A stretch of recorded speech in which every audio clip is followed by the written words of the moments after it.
Alright guys, quick little video response for Brian S. Red's video on how to make clean audio. He mentioned a couple different brands and whether they have balanced outputs or not. Denon is one of the brands that has balanced outputs. He mentioned the DNX 120. Here's the back side of it. We're looking at it upside down here.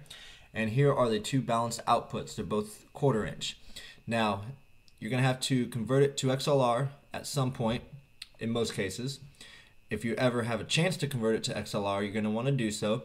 And if you have an option of having XLR or 1/4 inch, even if the 1/4 inch is balanced, you're always going to want to choose XLR. The XLR outputs are always going to be balanced. They'll always have a tip, ring, and a sleeve in them. If you have a tip, a ring, and a sleeve, that means that it's going to be a balanced signal. These two cables right here are 1/4 inch, and so they're going to go from the 1/4 inch and they're going to convert it to the XLR. Now, not just any 1/4 inch is going to do. It's going to have to be a tip, ring, sleeve 1/4 inch cable because this is balanced.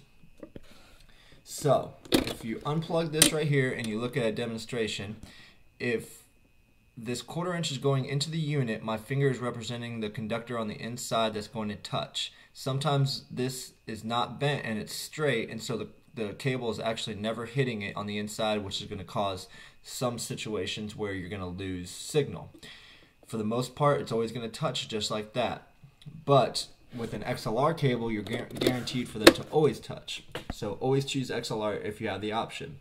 Now, my adapters, quote unquote, are ran internally and they're mounted in and soldered. So what they're going to do is they're going to run all the way underneath, and the two cables right here go to the outside of my coffin. They're soldered in there, and there's the XLR outputs. Basically what this means is I can just go to any sort of a show. If I'm not doing a mobile gig, if I'm opening up for an act at,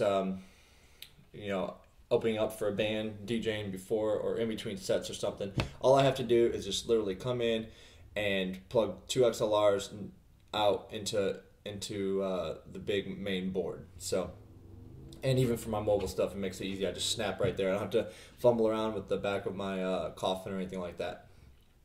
And so, yep, always try to go XLR if you have a choice between XLR and 1/4 inch. And while I have everything open, I want to show you another little tip real quick. Is I have all three of these plugged into just a little tiny power source with a switch, and that power runs all the way around the bottom, and there's the cable right there. So all I have to do is plug one power cable into the wall, two XLRs, and I'm done. So this is Global Truth Entertainment, DJ Ryan Robinson. Practice and enjoy.